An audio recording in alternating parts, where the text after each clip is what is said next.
అందరికీ ఒక పేపర్ అదే.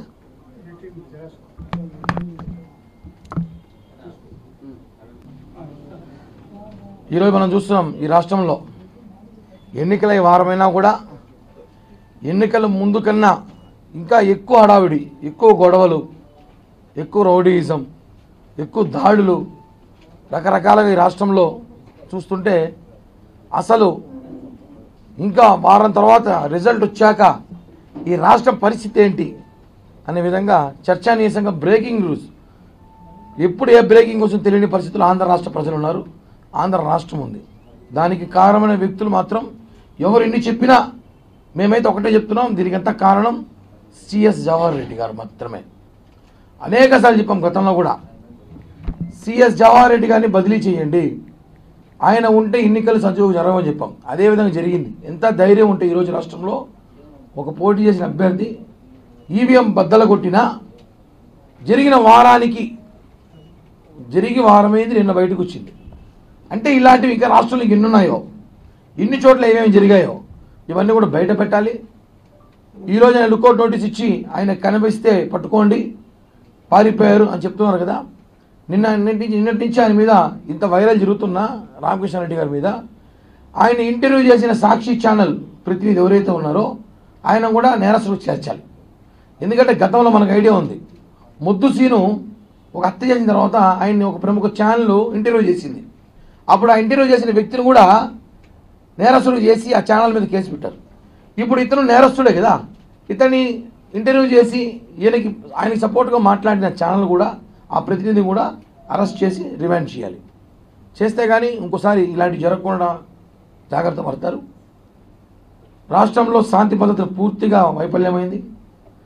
మేము ఒకటి అడుగుతున్న ఎలక్షన్ కమిషనర్ ఈరోజు లెటర్ రాసాం కూడా. ఈ లెటర్ని ఫ్యాక్స్ ద్వారా పంపించాము, పోస్ట్ కూడా చేశాము ఢిల్లీ ఎలక్షన్ కమిషన్ గారికి. మేము ఏమడుగుతున్నామంటే, సార్ ఎందుకు సిఎస్ జవహర్ రెడ్డి గారిని వెనకేసుకొస్తుంది ఎలక్షన్ కమిషన్ అర్థం కావట్లేదు. ప్రజలు అయోమయంలో ఉన్నారు, ఆలోచనలో పడ్డారు. డీజీపీని మార్చారు, అధికారులు మార్చారు, పోలీస్ అధికారులు మార్చారు. వీళ్ళందరికీ బాస్ ఎవరంటే సిఎస్ఏ. ఆయన ఎందుకు మార్చలేకపోతున్నాం? ఆయనకన్నా గొప్ప చీఫ్ సెక్రటరీలు ఎవరు లేరా ఈ రాష్ట్రంలో? ఎవరు పరిపాలన చేయలేరా? మేమేమంటున్నామంటే, జనసేన పార్టీ తరఫున చీఫ్ సెక్రటరీ జవహర్ రెడ్డి గారిని ఇమ్మీడియట్లీగా బదిలీ చేయాలి. లేకపోతే ఈ రాష్ట్రంలో రేపు జరగబోయే 4వ తేదీ పోలింగ్ ఏదైతే జరిగిన కౌంటింగ్ ఉందో, ఈ కౌంటింగ్ అన్నీ కూడా తారుమారే అవకాశం ఉన్నాయి. ఏజెంట్లు బూత్కు రానకుండా, పోలింగ్ స్టేషన్కి రాకుండా ఉండే అవకాశం ఉంది. కౌంటింగ్ స్టేషన్కి అభ్యర్థిని పోనీయకుండా చేయాలని అవకాశాలు ఉన్నాయి. కేసులు పెట్టాలని ప్రయత్నిస్తున్నారు, మాకు సమాచారం ఉంది. మీరు అర్థం చేసుకోవాలి. 43,000 పోలింగ్ కేంద్రాలు ఉంటే 34,000 పోలింగ్ కేంద్రాలు సీసీ కెమెరాలు పెట్టారంటే ఈ రాష్ట్రంలో బీహార్ కన్నా దారుణమైన పరిస్థితులు ఉన్నాయని చెప్పి కూడా మేము చెప్తున్నా. ఈరోజు మీకు తెలుసు కదా, ఎలక్షన్ కమిషన్ సీరియస్గా తీసుకొని జవహర్ రెడ్డి గారిని బదిలీ చేయకపోతే ఈ రాష్ట్రంలో రేపు కౌంటింగ్ ప్రశాంతంగా జరగదు. నిజమైన ప్రజలు వేసిన ఓట్లు కూడా తారుమారు చేసే అవకాశం ఉంది. అక్కడ కనీసం ఏమైనా జరిగినా కూడా మాట్లాడే అవకాశం కూడా ప్రత్యర్థులకి మా లాంటి ఒక పార్టీ నాయకులు కూడా ఇవ్వాలని చెప్పి తెలుస్తుంది. దీనిపైన విచారణ చేసి ఖచ్చితంగా ఆయన్ని బదిలీ చేయాలి. లేకపోతే ఈ రాష్ట్ర సర్వనాశనం అయిపోతుంది 10 రోజుల్లో. అలాగే ఆయన చీఫ్ సెక్రటరీయా వైసీపీ సెక్రటరీ అర్థం కావట్లా. నిన్నటి దినం ఆయన వైజాగ్ వెళ్ళొచ్చాడు సీక్రెట్గా. ఒక చీఫ్ సెక్రటరీ అయ్యుండి దొంగతనంగా వైజాగ్ వెళ్ళాల్సిన అవసరం ఏముంది? ఆయన వైసీపీ కార్యకర్తలా పనిచేస్తున్నాడు. ఇంకా ఎలక్షన్ కోడ్లో కూడా ఇంకొక 10 రోజుల్లో కూటమి ప్రభుత్వం రాబోతా ఉంది, మా ప్రభుత్వం. కానీ ఆయన నిన్నటి దినం దొంగతనంగా వైజాగ్ వెళ్ళి జగన్మోహన్ రెడ్డి ప్రమాణ స్వీకారం చేయబోయే సభాస్థలాలను చూసుకొని వస్తారని చెప్పి వెళ్ళొచ్చాడంట. పిచ్చిలో ఉన్నారా, భ్రమలో ఉన్నారా? ప్రజలు కసిగట్టుకొని పనిగట్టుకొని లక్షలు ఖర్చు పెట్టి విమానాల్లో రైళ్లలో వచ్చి మాకు ఓట్లేశారు. ఈసారి మీరు దొంగతనంగా వెళ్ళడం చర్చనీయంగా మారిపోయింది. ఉదాహరణకి ఎలా ఉందంటే పరిస్థితులు, మన పల్నాడులో గొడవలు చూసాం. తిరుపతిలో కూడా పులవర్తి నాని గారి మీద దాడి చేశారు. దాడి చేసిన వ్యక్తులను వదిలేసి పాపం ఎవరో సుధాకర్ రెడ్డి తిరుమలలో వ్యాపారం చేసుకున్న వ్యక్తిని తీసుకెళ్లి అరెస్ట్ చేశారు.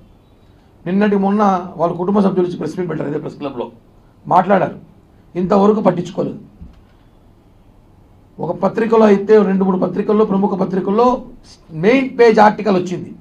మెయిన్ పేజ్లో ఆర్టికల్ వచ్చింది, అమాయకుల్ని పట్టకెళ్ళి జైల్లో పెట్టి నిందితులు బయట వదిలేశారు అనేసి కూడా.